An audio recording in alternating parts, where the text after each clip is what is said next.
धर्मारण्य।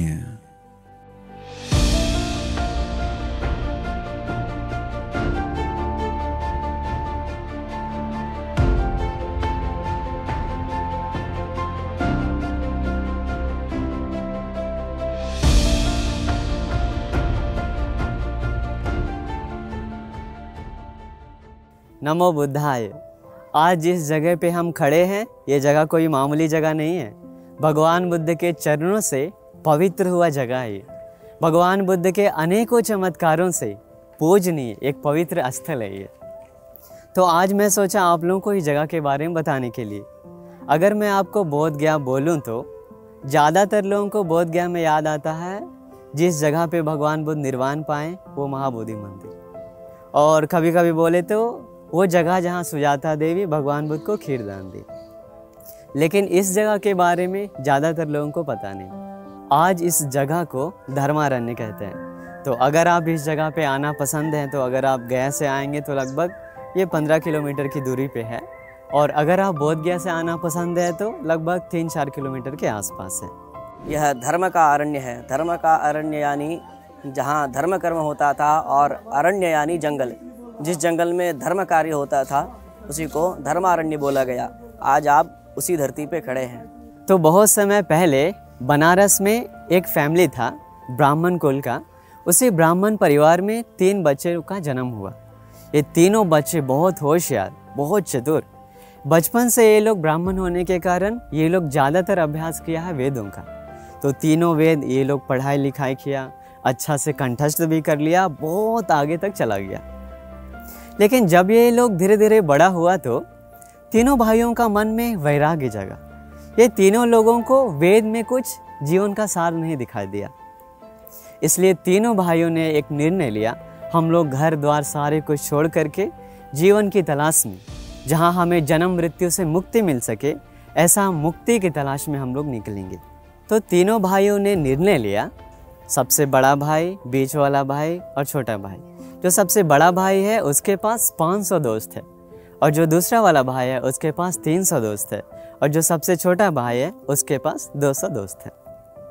तो ये सारे दोस्तों के साथ मिल करके अपना घर परिवार छोड़कर, वेदों में कोई मुक्ति का रास्ता है नहीं ऐसा वो लोग सोचकर, वो सब कुछ त्याग कर इस उर्वेला जगह पे आ गए।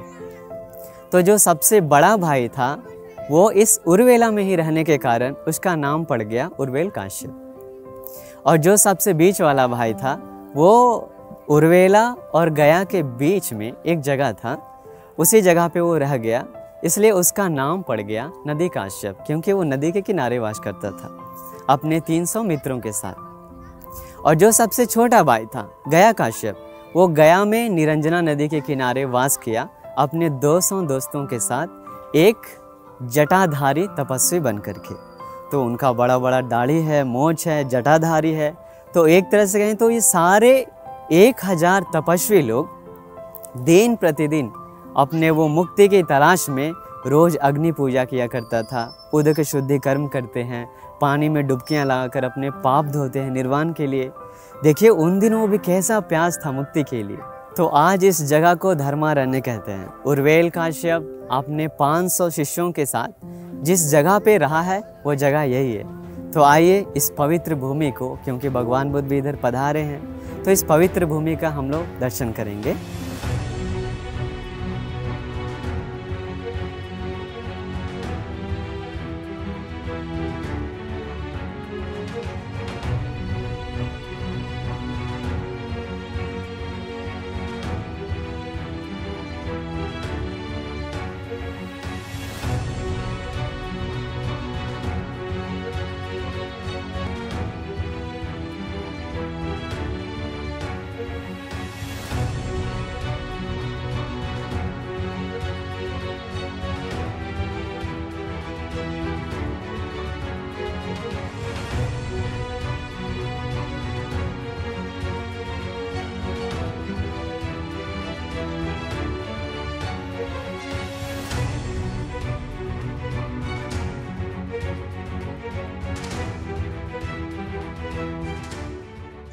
तो एक दिन जब हमारे भगवान बुद्ध जी शाम के समय उर्वेल काश्यप के पास आए तो आने के साथ सीधा भगवान बुद्ध पूछते हैं, काश्यप, क्या तुम मुझे केवल एक दिन के लिए अपनी कुटिया में जगह दे सकते हो?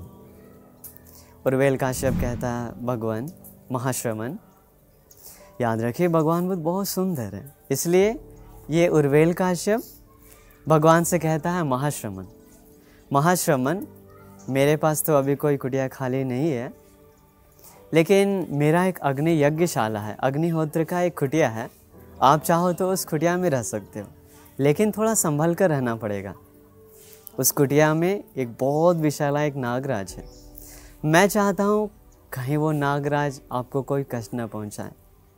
फिर ऐसा 2 बार, तीसरा बार भगवान बुद्ध पूछते हैं उससे, काश्यप, बस तुम मुझे अनुमति दो, क्या तुम इधर रहने का मुझे अनुमति देते हो?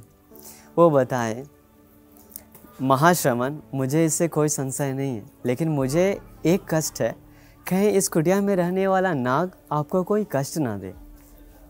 भगवान बुद्ध बताएं, काश्यप, उसका कोई कष्ट नहीं है, मैं रह लूँगा।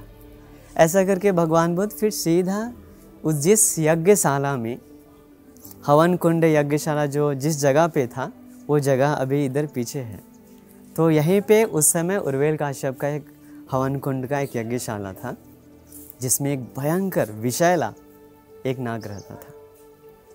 तो उसी रात भगवान बुद्ध उस कुटिया के अंदर गए और कुछ घास वगैरह बिछाकर उसी आसन पे बैठकर समाधि में बैठ गए। समाधि में बैठने के बाद अभी उसी यज्ञशाला के अंदर बहुत विषैला जो सांप था वो सामने आया। आजकल सांप बोलते हैं तो हम लोग को छोटा छोटा ये नाग याद आता है ना, लेकिन वो सांप ऐसा नहीं था, वो सांप बहुत विशाल और बड़ा एक नाग राजा था। ये नाग राजा सीधा भगवान बुद्ध को देखकर गुस्सा हो गया। गुस्सा हो करके भगवान बुद्ध के सामने वो एक दिव्य नाग होने के कारण विषैला धुआं छोड़ना शुरू किया, भगवान बुद्ध को कष्ट देने के लिए। इसके बाद भगवान बुद्ध जी भी अपना चमत्कार से अपने शरीर से वो भी विषैला धुआं छोड़ने लगे। लेकिन भगवान बुद्ध जी जो धुआं छोड़ रहे थे, उसे धुआं छोड़ने में उनका एक करुणा था। वो सोच रहे थे, अरे मेरा ये धुआं से उस नाग को कोई तकलीफ़ ना पहुँचे। ऐसा सोचकर नाग और गुस्सा हो गया।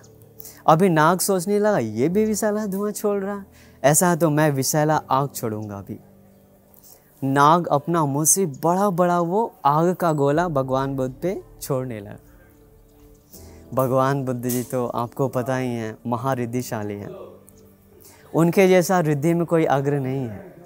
इसके बाद भगवान बुद्ध जी भी अपने शरीर से वो आग का बड़ा बड़ा गोला छोड़ने लगे। तो उसी समय ये नाग में और भगवान बुद्ध में जो दोनों तरफ से जो आग आ रहा था, वो आग आकर दोनों में टक्कर हो रहा।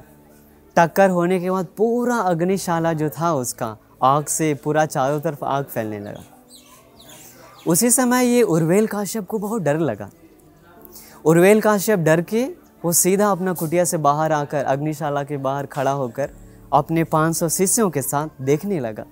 अरे इतना महासुंदर श्रमण जो इस कुटिया के अंदर गया, अभी नाग उसको जलाकर मार रहा, कैसे बचाएं? ऐसा दुख वो लोग हो रहा था। तो लेकिन ऐसा कुछ हुआ नहीं आखिर। तो बहुत देर तक ऐसा चलने के कारण फिर जब धीरे धीरे सुबह होने लगा तो उर्वेल काश्यप सोचा, अरे अब तो पक्का वो नाग वो महाश्रमण को जलाकर नष्ट कर दिया है, क्यों ना अभी मैं थोड़ा जाकर देखता हूँ। सुबह सुबह जब उर्वेल काश्यप अपने सारे 500 शिष्यों के साथ भगवान बुद्ध का शरीर को देखने आया तो वो बहुत चकित रह गया, बहुत विस्मित हो गया। उस समय उसके नज़रों के सामने भगवान बुद्ध का शरीर से षड्वर्ण बुद्ध रश्मि निकल रहा था। सारे लोग बहुत चकित हो गया। वो उर्वेल काश्यप भगवान बुद्ध के पास गया। तभी भगवान बुद्ध उसे अपना पात्र खोलकर दिखलाते हैं और कहते हैं, उर्वेल काश्यप, ये है तुम्हारा नागराज। मेरे तेज के सामने इसका तेज ध्वस्त हो गया, ये देखो अपना सांप। ऐसा दिखाने के बाद पूरा उर्वेल काश्यप और विस्मित हो गया। सोचा, अरे इतना विषैला, इतना भयानक सांप भी ये महाश्रमण के सामने झुक गया, शांत हो गया। और इसका छोटा सा पात्र में आ गया। अरे ये महाश्रमण तो सचमुच में महारिद्धिशाली है, बहुत महानुभाव है, लेकिन मेरे जैसा अरहंत तो नहीं है। याद रखिए, उर्वेल काश्यप का मन में ये एक गलत दृष्टि आ गया था। वो सोच रहा था मैं एक अरहंत हूँ। अरहंत मतलब जो लोग जिसका मन से सारे क्लेश गंदगी मिट चुका हो, जिसका मन में कोई लोभ नहीं हो, द्वेष, मोह, ये सारे मिटा चुका हो। तो इसके बाद उर्वेल काश्यप बार बार यही सोचता था, ये महाश्रमण रिद्धिशाली तो है, महानुभाव तो है, लेकिन मेरे जैसा अरहंत तो नहीं है। ऐसा करके बार बार वो अपना दृष्टि में उलझा रहता था। तो वो घटना जिस जगह पे हुआ, वो जगह मेरे पीछे आप अभी देख सकते हैं।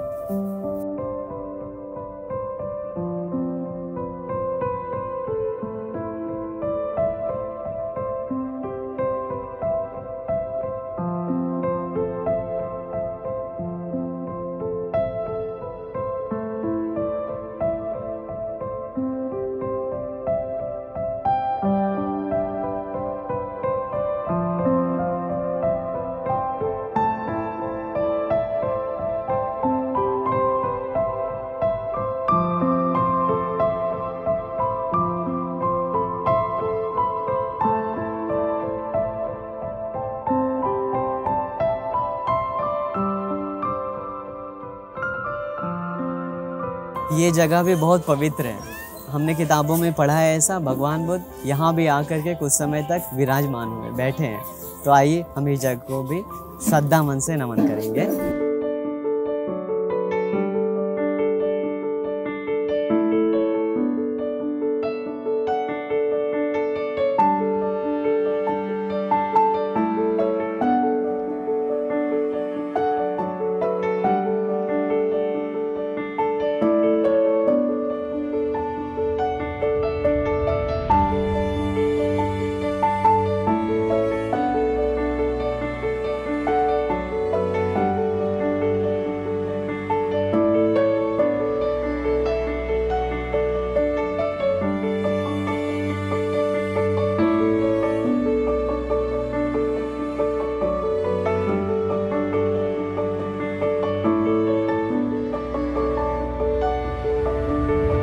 उर्वेल काश्यप और भगवान बुद्ध जी साथ में ही रहने लगे। उर्वेल काश्यप भी भगवान बुद्ध के लिए रोज़ अपना इस आश्रम में भोजन बनाता है, तैयार करता है, भगवान बुद्ध को दान करता है। लेकिन फिर भी उर्वेल काश्यप का मन में एक दृढ़ संकल्प था, मेरे जैसा वो तो अरहंत नहीं है, अरहंत तो मैं ही हूँ। तो इस तरीके से एक दिन अचानक रात में जब ये उर्वेल काश्यप के पास कोई कुटिया नहीं था, तो हमारे भगवान बुद्ध जी उसके आश्रम के जस्ट बगल में उन दिनों एक घना जंगल था। तो उसी जंगल में हमारे भगवान बुद्ध रहने लगे और भोजन के लिए इसके आश्रम में आते थे। तो अचानक एक रात चारों दिशाओं से बड़ा बड़ा प्रकाश जैसा गोल गोल प्रकाश वो पूरा आश्रम को चमकाते हुए जस्ट लाइक आसमान से कोई गिरा जैसा। इसके बाद उसी रात ये उर्वेल काश्यप सब कुछ देख रहा था। सुबह होने के बाद सीधा भगवान बुद्ध के पास गया, नमन किया, भोजन वगैरह तैयार करके बताया, महाश्रमण भोजन तैयार है, आप चलिए। लेकिन वो मुड़ करके फिर से एक सवाल किया, महाश्रमण मैंने कल रात देखा चारों दिशाओं से बड़ा बड़ा प्रकाश इस जंगल में आया था, वो क्या था? भगवान बुद्ध कहते हैं, काश्यप वो कोई और नहीं, चारों दिशाओं के लोकपाल जो 4 महान देवता हैं वो मेरे पास आए थे। अभी ये उर्वेल काश्यप को लगा 4 महान देवता इनके पास क्या करने आए। वो पूछता है भगवान वो आपके पास क्या करने आए? उर्वेल काश्यप वो मुझसे धर्म देशना सुनने आया, धर्म उपदेश सुनने आया। ये सुन करके उर्वेल काश्यप और थोड़ा चकित हो गया, दंग रह गया। अरे ये महाश्रमण तो सचमुच में महान रिद्धिशाली है, महानुभाव संपन्न है, लेकिन फिर भी मेरे जैसा अरहंत नहीं है। अगले दिन एक और बहुत बड़ा प्रकाश, बाकी दिनों से ज़्यादा उस दिन बहुत बड़ा एक प्रकाश उस दिन आया।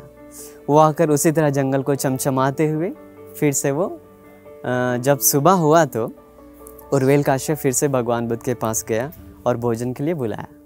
फिर वो पूछा, महाश्रमण जी कल रात तो और भी बड़ा प्रकाश मैंने देखा, वो क्या था? भगवान बुद्ध कहते हैं, काश्यप वो कोई और नहीं, देवों को देव शक्रदेव इंद्रदेव मेरे पास आए थे। उर्वेल काश्यप सोचा इंद्रदेव भी इनके पास आते हैं, वो क्यों आए? कहते हैं भगवान बुद्ध, काश्यप वो मुझसे तो मेरा धर्म प्रवचन सुनने आया था और कुछ नहीं। ऐसा करके फिर अगले दिन भी उससे भी ज़्यादा बड़ा प्रकाश आता है।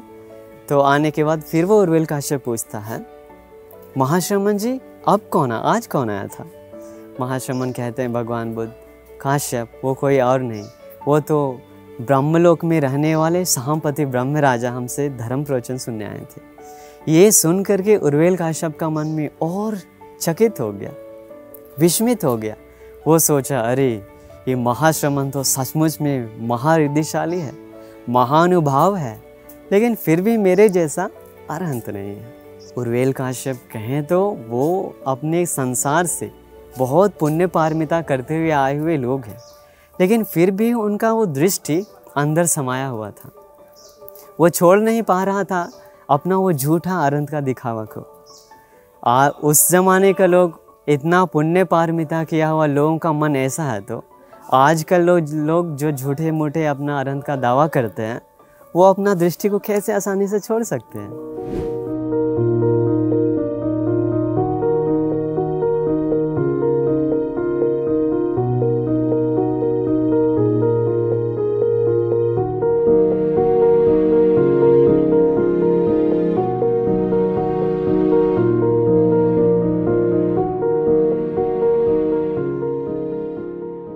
पौष पूर्णिमा का दिन आया।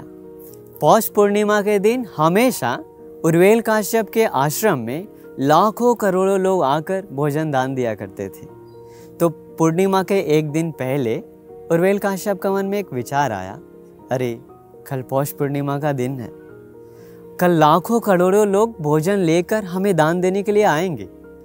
अगर महाश्रमण गौतम उस दान में आ गया तो कोई ना कोई चमत्कार जरूर दिखला देगा। चमत्कार दिखला दिया तो सारे लोग उनका इज्जत करेंगे, सारे लोग उनका सम्मान करेंगे, मेरे तो सब लोग भूल जाएगा। ऐसा ईर्ष्या का विचार उसके मन में जागा और वो सोचा, काश कल महाश्रमण इस दान में नहीं आए तो कितना अच्छा। ऐसा सोचकर जब अगले दिन पूर्णिमा आया तो बहुत लाखों करोड़ों लोग उस दान में आए भोजन दान के लिए। उसी दिन हमारे भगवान बुद्ध जी समाधि में बैठकर उर्वेल काश्यप का उस विचार को पहले से जान चुके थे। भगवान बुद्ध जी उसी दिन उसका भोजन में नहीं आए और वो अपना भिक्षा के लिए उत्तर कुरु नाम का एक द्वीप पे जाकर उधर से भिक्षा ग्रहण करके हिमालय में एक झील है अनोतप्त, उसी झील के पास बैठकर भोजन ग्रहण करके हमारे भगवान बुद्ध जी चले गए सीधा लंका द्वीप को। महावंश में ये साफ साफ आता है, हमारे भगवान बुद्ध जी को पता था भगवान बुद्ध जी का ये बुद्ध शासन केवल भविष्य में लंका में ही सुरक्षित किया जा सकता है। इसलिए लंका को सुरक्षित करने के लिए हमारे भगवान बुद्ध जी पहली बार पौष पूर्णिमा के दिन उस लंका द्वीप में पधारे। उन दिनों लंका द्वीप पर कोई मनुष्यों का वास नहीं था, पूरा द्वीप राक्षसों से असुरों से भरा हुआ था। हमारे भगवान बुद्ध जी सारे यक्षों को उस द्वीप से हटवाकर किसी दूसरे द्वीप पे भेजकर वो पूरे लंका द्वीप को शुद्ध पवित्र आशीर्वाद करके फिर वापस शाम के समय इसी उर्वेला जंगल में आ जाते हैं। आने के बाद जब भोजन का अगला दिन हुआ तो अगला दिन आने के बाद उर्वेल काश्यप सीधा भगवान बुद्ध के पास गया। जाकर बोलता है, महाश्रमण जी कल हम कितना इंतज़ार कर रहे थे आपके लिए जगह भी हम लोग बचा कर रखे, जगह भी भोजन भी इकट्ठा करके रखे, आप क्यों कल दान में नहीं आए? तभी भगवान बुद्ध कहते हैं, काश्यप ये बात तो तुम अभी बोल रहे हो ना, तुम्हारा ही मन में तो ऐसा विचार आया था ना, अगर ये महाश्रमण कल दान में नहीं आए तो कितना अच्छा होगा। इसलिए मैंने अपने मन से तुम्हारे मन के विचार को जान लिया, इसलिए काश्यप मैं कल दान में नहीं आया। ये सुन करके उर्वेल काश्यप बहुत विस्मित हो गया, चकित हो गया। वो सोचने लगा, अरे ये महाश्रमण तो सचमुच में बहुत विस्मित है, बहुत अद्भुत है, ये तो बहुत रिद्धिशाली है, लेकिन फिर भी ये महाश्रमण मेरे जैसा अरहंत तो नहीं है। एक दिन भगवान बुद्ध को एक पुराना वस्त्र मिला, 500 कुल वस्त्र। भगवान बुद्ध जी अपने उस कपड़े को ले करके उनका मन में आया वो कपड़ा को धोने के लिए। तो इसके बाद भगवान बुद्ध के मन में विचार आया, अरे मैं इस वस्त्र को कहाँ धोऊं। तभी शक्रदेवेंद्र इंद्रदेवराज भगवान बुद्ध जी का उस विचार को देख लिया। इंद्रदेव भगवान बुद्ध के लिए एक बहुत बड़ा एक तालाब अपने चमत्कार से तैयार करता है। इसके बाद भगवान बुद्ध जी को अभी मन में विचार आया, वो तालाब में जा कर के उस कपड़े को धो करके कुछ वो एक पत्थर चाहिए था ताकि उस पर रख कर वो कपड़े को धो सके। ऐसा विचार जागने के साथ शक्रदेवेंद्र एक और बहुत बड़ा एक चट्टान लाकर उस तालाब के बीच में ही रख दिया। भगवान बुद्ध अपने उस कपड़े को पत्थर पे रख कर के धो भी लिए। फिर भगवान बुद्ध का मन में विचार आया, अरे मैं इस कपड़े को कहाँ सुखाऊं। तभी ये विचार भी भगवान बुद्ध का वो शक्रदेवेंद्र देखकर एक और बहुत बड़ा चट्टान वो तालाब के आगे में लाकर अपना चमत्कार से रख दिया। भगवान बुद्ध जी फिर उस कपड़े को उस बड़े से चट्टान पे सुखा लिए। तो उसी समय और एक क्या हुआ, भगवान बुद्ध जी उसी तालाब से उतरते समय उनका मन में आया, अभी मैं इस तालाब से बाहर उतरूं कैसे, निकलूं कैसे। तभी वहीं पे एक वृक्ष था, उसी वृक्ष में रहने वाला एक देवता अपना एक डाली झुका दिया। भगवान बुद्ध जी उस डाली को पकड़कर ऊपर आ गए। अचानक उर्वेलकाश्यप वहाँ पे आया, आकर ये सारा दृश्य देखकर विस्मित हो गया। वो पूछने लगा, महाश्रमण यहाँ पर तो तालाब नहीं था, यहाँ पर कोई डाली भी झुका नहीं था, इतना बड़ा चट्टान भी कैसे आया। भगवान बुद्ध कहते हैं, काश्यप ये सब कुछ शक्रदेवेंद्र ने किया और इस वृक्ष में रहने वाला वृक्ष देवता ने। ये सुनकर भी उर्वेलकाश्यप बहुत विस्मित हो गया, चकित हो गया।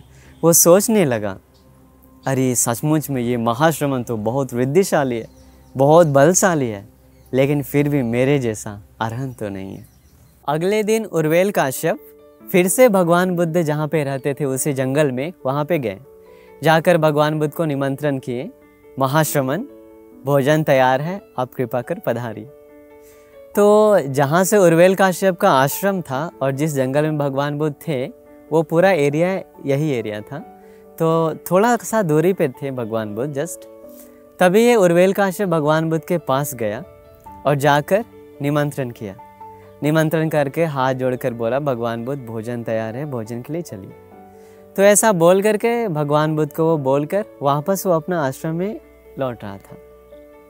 इतना छोटा सा दूरिया में ही भगवान बुद्ध तुरंत हिमालय पर्वत में जाकर वहाँ जहाँ पे जम्बू नाम का एक बहुत बड़ा वृक्ष है, उसी वृक्ष के कारण ये पूरा द्वीप को जम्बू द्वीप नाम पड़ा। जम्बू मतलब वो एक जामुन का पेड़ है।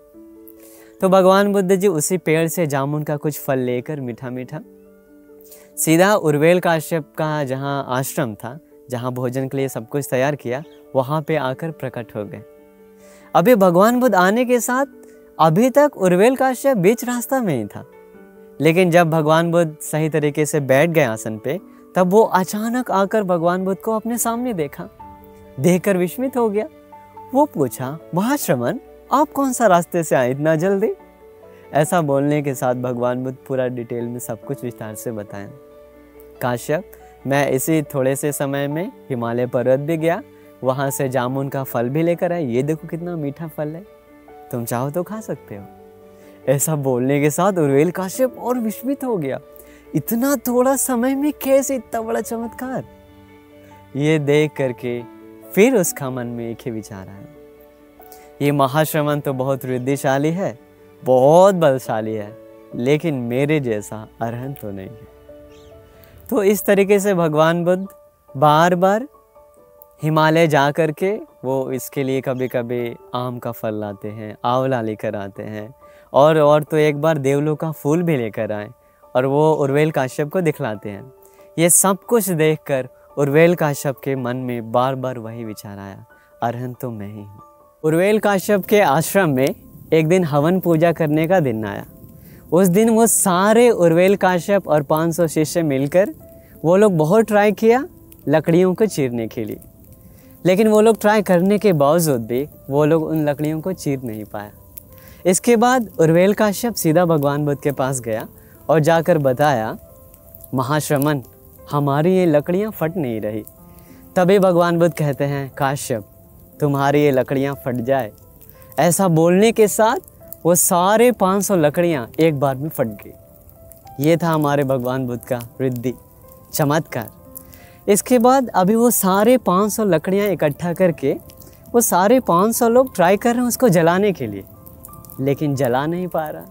बार बार ट्राई कर रहा है लेकिन वो लोग जला नहीं पा रहा। उर्वेल काश्यप समझ गया ये ज़रूर भगवान बुद्ध का ही कुछ ऐसा काम है। वो सीधा भगवान बुद्ध के पास गया और जाकर बताया, महाश्रमण हमारी ये लकड़ियाँ जल नहीं रही। तभी भगवान बुद्ध कहते हैं, काश्यप तुम्हारी लकड़ियाँ जल जाए। ऐसा बोलने के साथ वो सारे 500 हवन कुंड में एक बार सारी लकड़ियाँ जल गई। भगवान बुद्ध का रिद्धि ऐसा है। अभी वो फिर सारे 500 लोग अपना अपना वो हवन करके यज्ञ करके अभी वो आग को बुझाना चाह रहा था। वो बार बार आग को बुझाना ट्राई कर रहा है लेकिन बुझा नहीं पा रहा। इसके बाद उर्वेल काश्यप सीधा भगवान बुद्ध के पास गया, जाकर बताया, महाश्रमण हमारा ये हवन कुंड का आग बुझ नहीं रहा। तभी भगवान बुद्ध कहते हैं, काश्यप तुम्हारे लकड़ियों का हवन का आग बुझ जाए। ऐसा बोलने के साथ वो सारे 500 हवन कुंडों का आग एक चुटकी में एक साथ बुझ गया। ये देख करके उर्वेल काश्यप को बहुत विस्मित लगा। सोचा, अरे सचमुच में ये तो महाश्रमण बहुत रिद्धिशाली है, बहुत बलशाली है, लेकिन फिर भी मेरे जैसा अरंत नहीं है। और एक दिन ठंड के समय में, अभी जिस जैसा ठंड है इससे भी कई ज़्यादा ठंड उस समय था। उन दिनों उर्वेला एरिया में लगातार 8 दिन तक बर्फ़ गिरता था। उसी समय वो लंबे लंबे दाढ़ी मूंछ वाली वो जटाधारी तपस्वी लोग वो निरंजना नदी में डूबकर डुबकियाँ लगाते थे। ऐसे ठंड में वो लोग डूबकर उस निरंजना नदी में अपने पाप को धोते थे उदक शुद्धि नाम कर्म करके। तभी उस समय क्या हुआ, वो सारे 500 ऋषि लोग उर्वेल काश्यप के साथ इसी निरंजना नदी में डुबकियाँ लेकर के वो लोग बाहर निकल रहा था। तभी हमारे तथागत भगवान बुद्ध जी, महाकारुणिक तथागत भगवान बुद्ध का मन में एक विचार आया, अरे काश इन लोगों के लिए हम सभी लोगों के लिए आग जला कर देंगे तो कितना अच्छा। इस तरीका ऐसा सोचकर भगवान बुद्ध जी वो 500 ऋषियों के लिए जब वो डुबकियाँ लगाकर बाहर निकल रहा था तो सभी लोगों के लिए 500 अलाव तैयार करके भगवान बुद्ध रखे अपना चमत्कार से। इसके बाद वो सारे ऋषि लोग डुबकियाँ लगाकर आग के पास आकर आग सेकने लगा, तापने लगा। तभी उर्वेल काश्यप और बाकी सारे शिष्यों का मन में आता है, ये काम ज़रूर कोई और नहीं, ये महाश्रमण जी ही किए होंगे। उस समय भी उर्वेल काश्यप का मन में विचार आया, अरे ये महाश्रमण तो महारिद्धिशाली है, महाबलशाली है, लेकिन मेरे जैसा अरहंत तो नहीं है।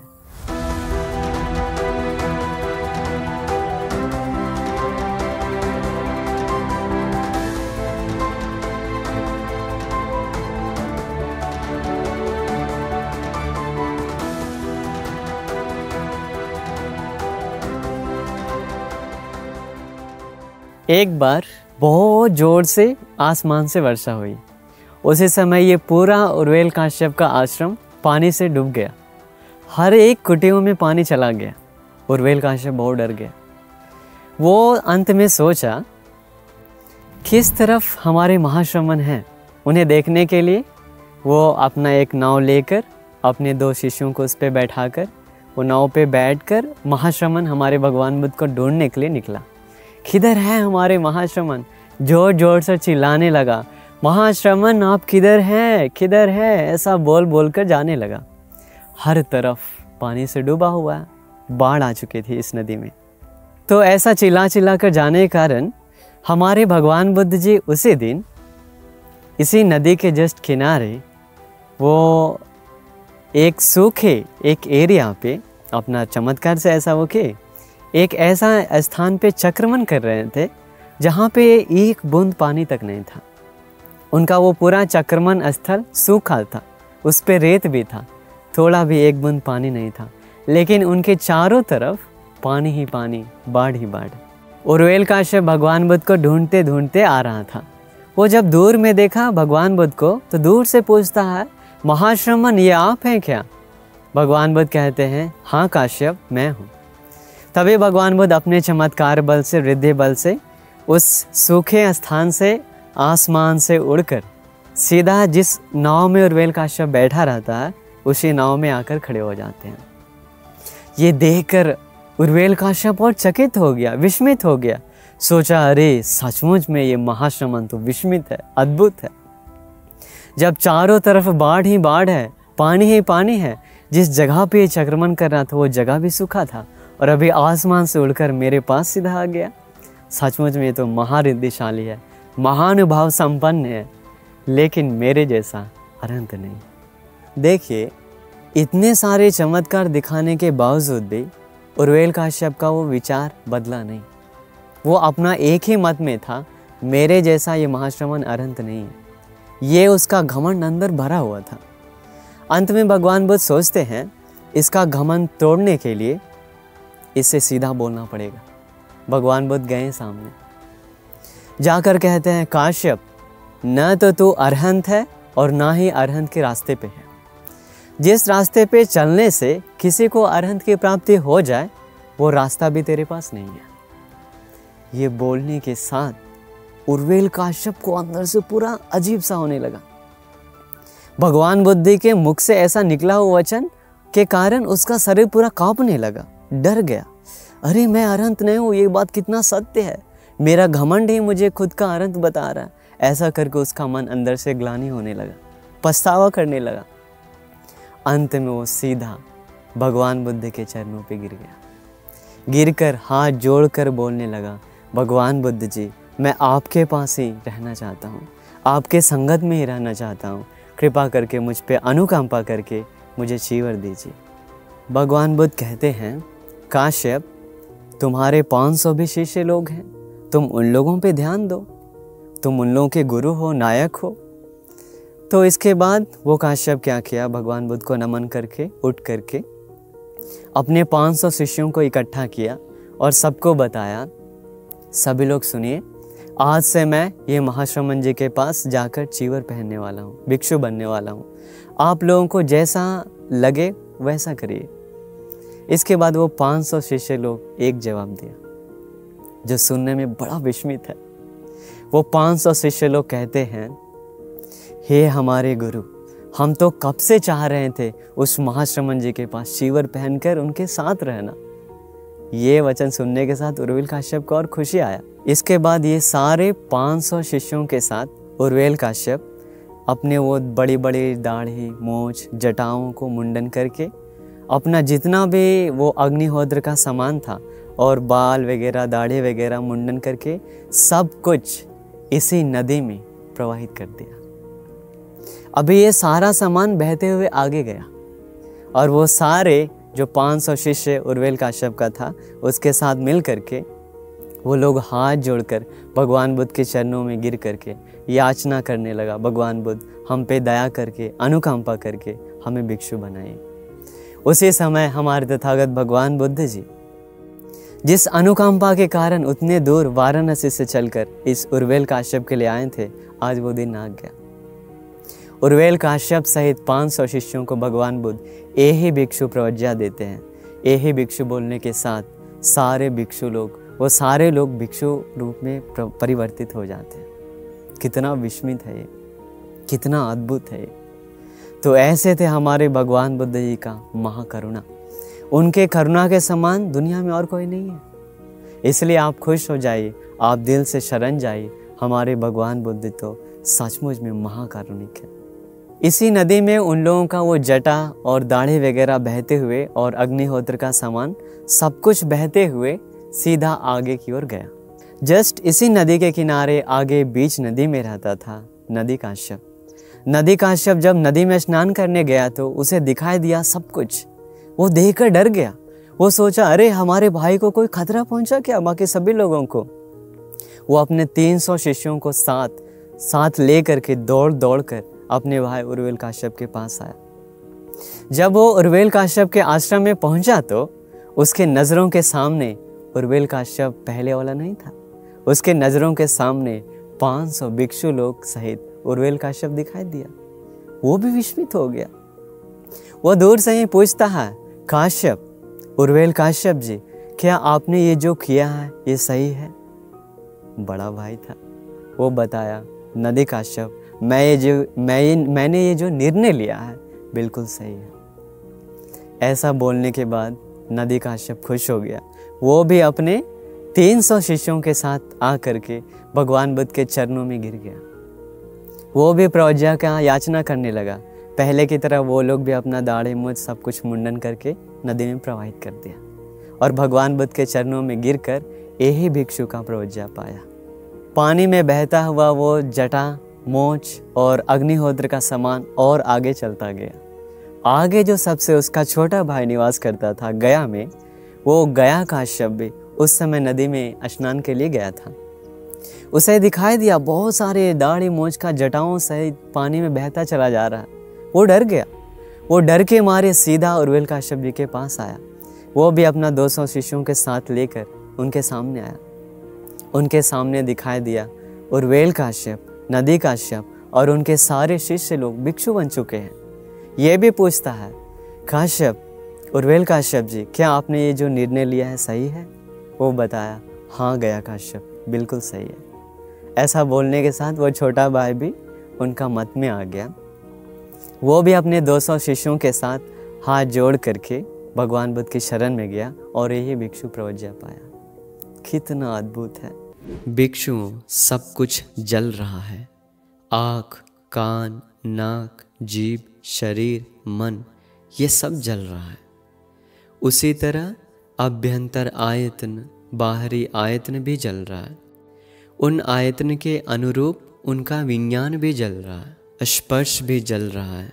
सुख, दुख, उपेक्षा, वेदना भी जल रहा है। किस चीज़ से जल रहा है? लोभ की आग से, द्वेष की आग से, मोह की आग से जल रहा है। जन्म, बुढ़ापा, मृत्यु, शोक, पीड़ा, कायिक दुख, मानसिक दुख की आग से जल रहा है। भिक्षुओं, इस प्रकार सत्य को देखने वाला ज्ञानी व्यक्ति इन सभी चीज़ के प्रति आसक्त नहीं होता। आसक्ति नहीं होने के कारण उसमें वैराग्य उत्पन्न होता है। वैराग्य होने पर वह उससे मुक्त हो जाता है। उससे मुक्त होने पर उसका मन विमुक्ति में स्थिर हो जाता है। तब उसे अपने मुक्ति का बोध होता है। मेरी जन्म मृत्यु समाप्त हो गई। मैंने ब्रह्मचर्य संपूर्ण किया। जो करना था वो कर लिया। अब मुझे और कुछ नहीं करना। भगवान बुद्ध जिस उद्देश्य से ऐसे 1000 लोगों पे अनुकंपा करके जिस वजह से इस उर्वेला जंगल में आए थे, वो आज का दिन पूरा हो गया। अहो, हमारा दुर्भाग्य था जो हम उस दृश्य को देख नहीं पाए। 7वीं सेंचुरी में चीन से आया ज़्वेनसांग भी इस जगह का दर्शन किया है। उसके डायरी से ट्रांसलेट किया गया book record of the western regions में उल्लेख आता है कि भगवान बुद्ध उर्वेल काश्यप को जिस जिस जगह पर चमत्कार दिखाएं, जिस जगह पे उसे प्रवज्ञा दिए, उन हर एक जगहों पर स्तूप था। इसका एक बेहद सुंदर उदाहरण हमें सांची स्तूप के द्वार पे मिलता है। इस चित्र को आप गौर से देखिए। भगवान बुद्ध अग्निशाला में नाग पर विजय पाते हैं, वो इस चित्र में दर्शाया गया है। हवन कुंड के सामने एक खाली पत्थर है जो भगवान बुद्ध को दर्शाता है। आसन के ठीक पीछे एक बहुत बड़ा एक नागराज है। ऊपर में अग्निशाला से आग के लपटें निकलते हुए हम देख सकते हैं और नीचे में उनका आश्रम और उनका स्नान करने का तरीका को दर्शाया गया है। गंधार कला की एक और तस्वीर हमें मिलती है। इस तस्वीर में आप देख सकते हैं भगवान बुद्ध उस नाग को दमन करके अपने पात्र में रखकर उर्वेल काश्यप और उनके शिष्यों को दिखा रहे हैं। ये चित्र भी सांची का है। नदी में बाढ़ आने के बाद भगवान बुद्ध एक सूखे स्थान पर चंक्रमण कर रहे हैं। पत्थर का खाली स्थान भगवान बुद्ध का चंक्रमण को दर्शा रहा है। उर्वेल काश्यप अपने 2 शिष्यों के साथ नाव में बैठकर भगवान बुद्ध को ढूंढते हुए आ रहा है। ये अद्भुत दृश्य देखकर वे सभी लोग श्रद्धा से भगवान बुद्ध को नमन कर रहे हैं। ये चित्र भी सांची का ही है। इसमें उनके हवन का दृश्य को दर्शाया गया है। दाएं ओर आप देख सकते हैं वे लकड़ियाँ चीरने की बहुत कोशिश कर रहे हैं पर चीर नहीं पा रहे हैं। दूसरा आग जलाने की कोशिश कर रहा है पर जला नहीं पा रहा। तीसरा आग को बुझाने के लिए कोशिश कर रहा है पर बुझा नहीं पा रहा। ऊपर में आप ध्यान से देखिए, एक स्तूप है जो भगवान बुद्ध को दर्शाया गया है। इसका अर्थ ये है कि ये सभी घटनाएं भगवान बुद्ध की नज़रों के सामने हो रही है। याद रखिए, दुनिया में अगर कोई भी व्यक्ति निर्वाण पाना चाहता है तो उसके लिए 4 अंग ज़रूरी है। कितने अंग? 4 अंग। भगवान बुद्ध कहते हैं वो 4 में से 2 अंग बाहर से उसे मिलना चाहिए और 2 अंग अपने अंदर से होना चाहिए। बाहर से मतलब बोले तो वो 2 कारण आपको बाहरी दुनिया से मिलता है और 2 कारण हैं जो आपको अंदर से होना चाहिए आपके पास। भगवान बुद्ध कहते हैं बाहर से जो 2 अंग चाहिए, वो पहला अंग है कल्याण मित्र का संगति। एक कल्याण मित्र का संगति होना बहुत ज़रूरी है। दूसरा है उसी कल्याण मित्र से सद्धर्म का श्रवण करना ज़रूरी है, धर्म सुनना ज़रूरी है। वो 2 बाहर से। बाकी 2 जो अंदर से है, भगवान बुद्ध कहते हैं अपने अंदर पहला कारण होना चाहिए योनिसो मनसिकार।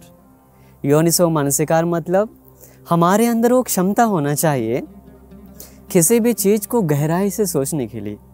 भगवान बुद्ध जी जिस तरीके से बताएं उसी तरीके से सोचने के लिए हमारे अंदर क्षमता होना चाहिए, वो पहला। दूसरा, भगवान बुद्ध कहते हैं जिस तरीके से हम धर्म के अनुसार चिंतन किए तो मनन किए तो उसे योनिसो मनसिकार के अनुसार अपना जीवन धर्म की ओर लगाना चाहिए। धम्मानुधम्म पटिपदा, जो धर्म सुने, जिसका हम चिंतन किए, उसके अनुसार अपना जीवन को ढलना चाहिए। वो 2 अंग हमारे अंदर से होना चाहिए। उर्वेल काश्यप जब जटिल था, तपस्वी था, जटाधारी साधु था, तो उसके पास 2 चीज़ पहले नहीं था। कल्याण मित्र जैसे भगवान बुद्ध का संगत भी नहीं मिला और उनसे वो सद्धर्म भी नहीं सुना। लेकिन जैसे ही उनको बाहर से कल्याण मित्र भगवान बुद्ध मिले, सद्धर्म सुनाई दिया और अंदर 2 चीज़ उसके पास था। वो एक अंदर से जो अपने पास 2 चीज़ होना चाहिए, वो एक तरह की वो एक चिंगारी है।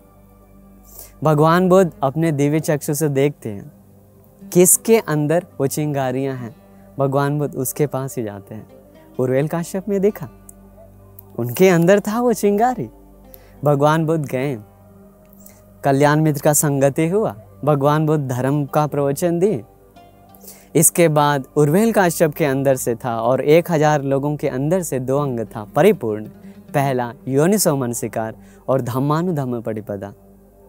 जब ये चारों चीज़ आपस में मिल गया तो ज़रूर मार्ग फल मिलता है। अरहंत उर्वेल काश्यप भंते जी महान है, बहुत महान है। अभी देखिए, जब वो जटिल था तो उसमें थोड़ा घमंड था, ईर्ष्या भी था, लेकिन फिर भी वो त्यागने के लिए क्षमता था उनके अंदर। उनको पता था मेरे अंदर ये घमंड और ईर्ष्या भरा हुआ था, क्योंकि आजकल ज़्यादातर लोग अपना वो मत, अपना वो दृष्टि त्याग नहीं पाते हैं। इसलिए सबसे बड़ा प्रॉब्लम वही है। भगवान बुद्ध उसे गया शीर्ष पर्वत पे 1000 भिक्षुओं के साथ सभी को लाकर गया शीर्ष पर्वत पे सुंदर एक धर्म उपदेश दिए, आदित्य पर्याय। वो आदित्य पर्याय देखिए भगवान बुद्ध का महाप्रज्ञा कैसा है। ये उर्वेल काश्यप कई लंबे समय से अभ्यास कर रहा था अग्नि पूजा का, और उसका मन में ऐसा विचार भी था ये अग्नि पूजा ही उसको निर्वाण तक ले जा सकता। भगवान बुद्ध उसके मन के अनुसार जो उसको शिट होता, जो उसके लिए चाहिए, भगवान बुद्ध उसी तरह का एक सुंदर उपदेश दिए जिसका नाम है आदित्य पर्याय। आदित्य पर्याय मतलब आग के संबंध में दिया गया उपदेश। उसी प्रवचन में भगवान बुद्ध कहते हैं सब्बंग भिक्खवे आदित्यं, भिक्षुओं सब कुछ जल रहा है। सब कुछ क्या जल रहा है? ये आँख, कान, नाक, जीभ, शरीर और मन, ये 6 इंद्रियां जल रही है। ये इतना गहरा आँख के बारे में बताया गया प्रवचन शायद ही कोई आम इंसान समझ सकता है, क्योंकि हम सोचते हैं आजकल दुनिया का लोग तो आँखों से रूप देखता है, कान से आवाज़ सुनता है और अपने अपने जीभ से अलग अलग स्वाद लेता है। लेकिन ये सारे इंद्रियों से सबका सुख भोग करके बस उसमें ही चिपका रहता, उसमें ही डूबा रहता। चाहे तो वो उसमें आसक्त होता या तो फिर उससे घृणा होता। आँखों से सुंदर रूप दिखाई देने पे उस पर आसक्त हो जाता। आँखों से कुछ घृणादायी कुछ रूप दिखाई दिया तो, कानों से कुछ गलत चीज़ सुनाई दिया तो मन में घृणा आती है। भगवान बुद्ध का जो रास्ता है, ये रास्ता बिल्कुल अलग है। ना तो उसी चीज़ पे हमें आसक्त होना है और ना ही उसी चीज़ पे हमें घृणा होना है। भगवान बुद्ध साफ साफ इस उपदेश में कहते हैं, जो व्यक्ति आँख के बारे में अगर असलियत स्वभाव जान गया तो, आँख से देखने वाले रूप के बारे में असलियत स्वभाव जान गया तो, आँख में उत्पन्न होने वाला जो चक्षु विज्ञान है उसका असलियत समझ गया तो, ये तीनों का स्पर्श जब होता है तो उसका असलियत समझ गया तो, और तीनों का स्पर्श होने के बाद जो सुख और दुख या तो फिर उपेक्षा, जो वेदना आती है, संवेदना जागती है, उसका असलियत जान गया तो वो कभी भी इसके चीज़ में आसक्त नहीं होता, कभी भी घृणा भी नहीं होता। ऐसा होने के बाद उसका ये मन सभी चीज़ों से अनासक्त हो जाता। उसका मन इसमें चिपकता नहीं है, कोई लगाव भी नहीं होता। उनका मन वैराग्य की ओर धीरे धीरे तैयार होता है। वैराग्य की ओर झुकने के बाद, वो धर्म को और गहराई से चिंतन करने के बाद उसका मन पूरी तरह से मुक्त हो जाता है। तब उसके मन में एक विचार आता है, ये दुनिया में जो कुछ भी करना था वो सब कुछ मैंने कर लिया। मेरे मन के अंदर जो भी राग, द्वेष, मोह, अहंकार, घमंड, नफरत था, वो सब मैं मिटा चुका हूँ। अब मुझे करने के लिए वापस कुछ नहीं है। मैं सभी बंधनों से मुक्त एक श्रावक हूँ। ऐसा उसका मन में विचार आता है। इसका मतलब आजकल दुनिया जो जिस दिशा में जा रहा है, हम लोग सोच भी नहीं सकते। भगवान बुद्ध का धर्म कितना गहराई की ओर है। तो इसलिए आप याद रखिए, अरहंत उर्वेल काश्यप, अरहंत नदी काश्यप, अरहंत गया काश्यप, ये सभी लोग भगवान बुद्ध का ये आदित्य पर्याय सूत्र सुनकर सभी लोग अरहंत हो गए। और बाकी जो 1000 शिष्य लोग था, वो सभी लोग अरहंत हो गए। तभी हमारे भगवान बुद्ध उन अरहंत हुए भिक्षुओं के साथ, 1000 भिक्षुओं के साथ राजगीर की ओर प्रस्थान करते हैं। सोचिए वो सुंदर दृश्य कैसा होगा। सारे अरहंत भिक्षुगण राजगीर की ओर पधार रहे थे। जब राजगीर में रहने वाले बिंबिसार राजा को पता चला भगवान बुद्ध जी अरहंत होकर बहुत सारे भिक्षुओं के साथ राजगीर पधारे हैं, वो भी देखने गया, मिलने गया। अब ये बिंबिसार राजा भी थोड़ा उलझन में पड़ गया। सोचा अभी मुझे समझ में नहीं आ रहा, ये भगवान बुद्ध उर्वेल काश्यप का शिष्य है या तो फिर ये उर्वेल काश्यप भगवान बुद्ध का शिष्य है। क्योंकि उर्वेल काश्यप पूरा मगध में बहुत प्रसिद्ध था, बहुत फेमस। तभी उर्वेल काश्यप वो बिंबिसार राजा का उनका वो संदेह दूर करने के लिए अरहंत उर्वेल काश्यप भंते जी अपने दोनों हाथों को जोड़ लिए।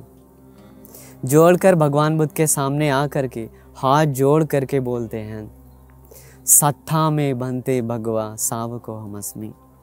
भगवान बुद्ध जी आप मेरे गुरु हैं, मैं आपका शिष्य हूँ। ऐसा बोलने के साथ बिंबिसार राजा के साथ आए हुए सभी लोगों का वो जो संदेह था मन में दूर हो गया। सभी लोग समझ गया ये उर्वेल काश्यप भगवान बुद्ध का शिष्य है। तो ऐसा होने के बाद पूरा राजगीर में पूरा ये बात फैल गया। भगवान बुद्ध जी अरहंत मुनिवरों के साथ आए हैं। फिर पूरा राजगीर का लोग बहुत श्रद्धा मन से, वो बिंबिसार राजा भी अपना महल में बुलाकर भगवान बुद्ध और अरहंत भिक्षुओं को दान देता है। एक बात याद रखिए, ये उर्वेल काश्यप जी का जीवन बहुत विस्मित है। जब वो अरहंत हो गए हैं तो अरहंत होने के बाद वो अपना पूर्व जन्म याद किए। याद करने के बाद उन्हें दिखाई दिया कई कल्पों कल्प पहले जब दुनिया में पद्मोत्तर भगवान बुद्ध जी थे, वो क्या करता है, भगवान बुद्ध जी को और महासंघ को लगातार 7 दिन तक दान देकर, शील पालन करके, उपोषद शील धारण करके वो मन में अपना प्रार्थना करता है। फिर बाद में जब फुस्य भगवान बुद्ध का शासन आता है तो उसी शासन में वो भी वैसा ही करता है। वैसा करके वो संसार में चलते आया। जब उनका आखिरी जन्म ये गौतम भगवान बुद्ध का जन्म में आया, गौतम भगवान बुद्ध का शासन में आया, तो उर्वेला वो जंगल में रहकर वास करता था। भगवान बुद्ध जी देखे थे उसके अंदर वो चिंगारी है। संसार से किया हुआ पुण्य का चिंगारी, योनिसो मानसिकार का चिंगारी, धम्मानुधम्म पटिपदा का चिंगारी। भगवान उनके पास गए, धर्म बताएं, अरहंत हो गया। तो बाहर से हम लोग एक नज़र देखने पे लगता है ये लोग दूसरे धर्म का लोग था। भगवान बुद्ध इसके पास गए, धर्म बताएं और भिक्षु बन गया। ऐसा बिल्कुल नहीं है।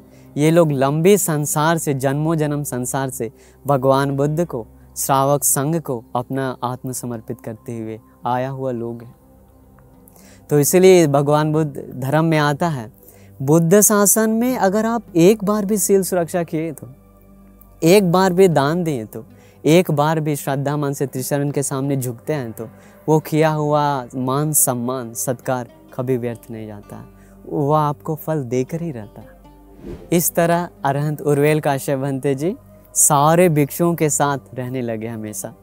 अब जब बाकी जो नदी काश्यप, गया काश्यप और बाकी जो 1000 भिक्षु संघ हैं वो लोग तो अरहंत हो चुके हैं, तो उन लोगों का मन में आया अब तो हम लोग संसार में जो करना था सो कर ली, तो अब हम लोग इधर उधर क्यों जाएंगे, इससे अच्छा है हम लोग उर्वेल काश्यप जी के साथ ही रहेंगे। तो सारे लोग मिलकर के, ये सारे भिक्षु लोग उर्वेल काश्यप अरहंत भंते के साथ ही रहते हैं। कहीं भी उर्वेल काश्यप अरहंत भंते जाते हैं तो सारे भिक्षु संघ उनके साथ चलते हैं, कहीं भी। तो ऐसा भविष्य में जाते जाते क्या हुआ, जो 1000 भिक्षु लोग था, शिष्य लोग, वो सारे शिष्यों को एक को 2 शिष्य और मिला। तो एक भिक्षु को 2 शिष्य मिला, तो उसके हिसाब से हम लोग देखते हैं तो सारे भिक्षुओं का समूह टोटल 3000 होता है। तो उर्वेल काश्यप अरहंत भंते जी को एक गुरु जैसा मानकर, उनको एक प्रमुख नायक जैसा मानकर, वो सारे 3000 शिष्य भिक्षु संघ हमेशा उर्वेल काश्यप के साथ रहते हैं। कितना सुंदर होगा ना वो दृश्य। तो एक दिन हमारे भगवान बुद्ध देखे उर्वेल काश्यप भंते जी के साथ हमेशा 3000 भिक्षु लोग इधर उधर चलते हैं, चारिका पे निकलते हैं। तभी भगवान बुद्ध अग्र स्थान देते समय बाकी भिक्षुओं को, अरहंत उर्वेल काश्यप भंते जी को एक और अग्र स्थान देते हैं। क्या है वो? सभी भिक्षुओं में अगर कोई भिक्षु समूह के साथ रहने वाले भिक्षुओं में सबसे अग्र स्थान अरहंत उर्वेल काश्यप भंते को मिला, क्योंकि वो कहीं भी चलते हैं तो उनके साथ साथ 3000 अरहंत भिक्षु लोग चलते हैं, उनके शिष्य लोग चलते हैं।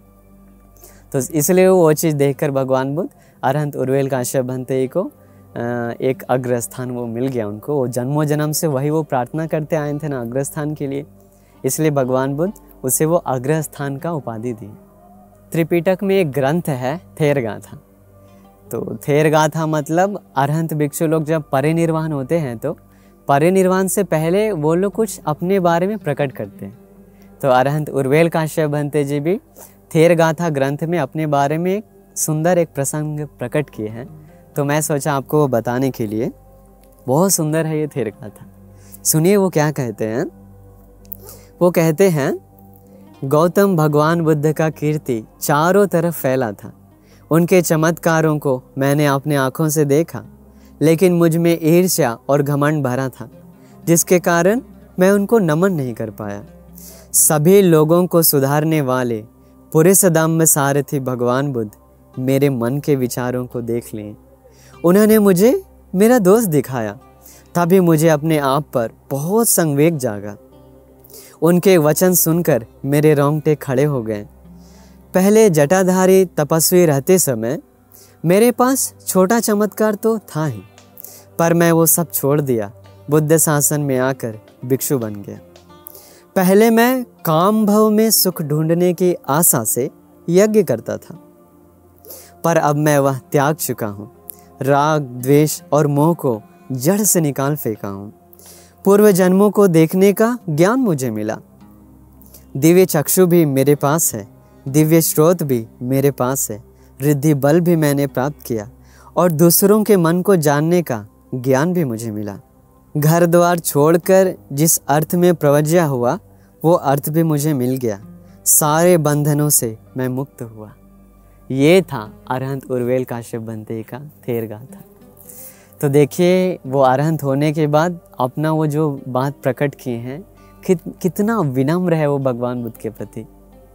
भगवान बुद्ध के कारण ही उनको सब कुछ मिला है ना, इसलिए अरहंत होने के बाद भगवान बुद्ध के प्रति अटल श्रद्धा उन लोगों का दिल में आता है। वो लोग कभी भी भगवान बुद्ध को भूलते नहीं हैं।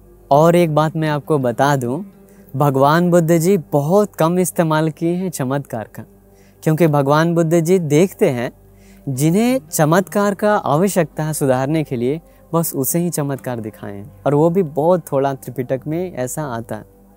लेकिन भगवान बुद्ध बहुत ज़्यादा अभ्यास किए हैं, दूसरों को प्रवचन देकर, धर्म उपदेश देकर, सील के बारे में बताकर, सब कुछ सही तरीके से बताकर, धर्म उपदेश देकर धर्म पे लाने के लिए, वरना ये चमत्कार बहुत कम इस्तेमाल किए भगवान बुद्ध। तो इसीलिए आप भी खुश हो जाइए, हमारे भगवान बुद्ध जी सचमुच में अनुत्तरो पुरुषोत्तम सारथी हैं। उनका लोगों को सुधारने का तरीका बहुत विस्मित है। बड़े बड़े घमंडी लोगों को, पापी लोगों को भी वो पुण्यवान बनाए हैं, ज्ञानीवान बनाए हैं। तो हम लोगों का अहो भाग्य है जो भगवान बुद्ध जी जैसे महान गुरु हमें मिले हैं। आप सभी लोगों को निरंतर भगवान बुद्ध का शरण मिले, धर्म का शरण मिले, आर्य श्रावक संघ का शरण मिले। निरंतर मरते दम तक अपना हृदय में भगवान बुद्ध के प्रति श्रद्धा सुरक्षित करने का भाग्य मिले। तो आप जब कभी भी बोध गया आएँ तो धर्मारण्य का दर्शन करना मत भूलिए। नमो बुद्धाय।